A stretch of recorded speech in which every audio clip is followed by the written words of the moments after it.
interesting for you right till the end. I always do. Is it getting any easier? No, it's getting harder.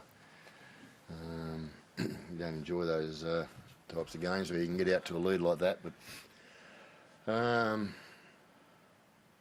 couple of tries there just before the break and then after the break. I mean, it tries that you know, when it gets to run a play and brought them straight back into it, and I think, you know, we can fix those things easy. Ricky, I think that's 9 wins now by single figures. You can look at it two ways. What are they doing right though in those situations to eke out the wins? Like, they can go the other way, but there's obviously a defensive, mental toughness to actually get these wins. Exactly all the things you were telling us we were doing wrong when we were losing by those points. Remember that? We had that, and we've had our fair share. So I suppose you could probably look at experience. A lot of the boys in regards to knowing how to hold on to a lead, run a game down, play a little bit more patiently. There's so many facets to that game the other night. That was an Elliott to be more in a position to talk about it than me, but that was with Papa going out, losing Papa so early, and only playing with one middle on the bench then. Put a lot of extra strain on the middles, and there was some guys out there wounded tonight who played on with it, and it just showed great resilience and character in that team. I mean, I'm privileged enough to coach. You talk about the resilience. There was one play in the second half when Albert Hopewadi comes across, strips Joseph Manu.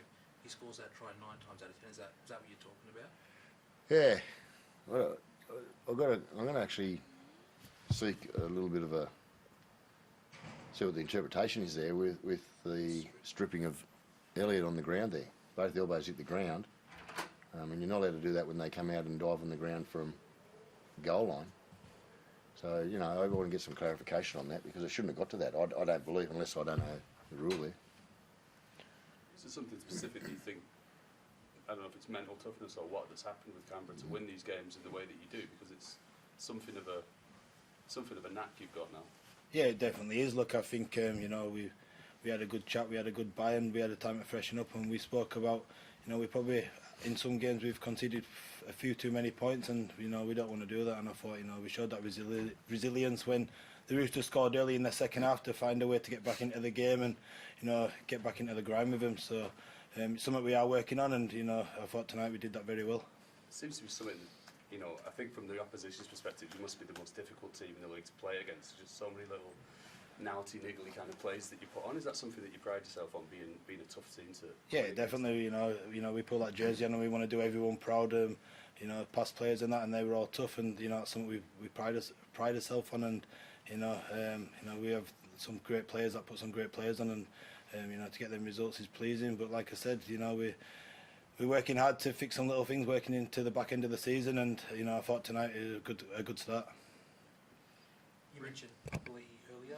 What's the early prognosis on him? I'm not sure. It's a hamstring. I just asked the doc on the way in. We'll get it scanned and see where it's at. Jared came off late with that high tackle. How's he? Yeah, again, I'm talking to him in there. He seemed okay, but I think it might have been a precautionary HIA. And Rick, in terms of Jamal Fogarty, that kicking game, give you a little, as you know, someone else who used to love hunting the ball high and long, give you a little insight into what he does so well that produces on the field like he did tonight. Practice.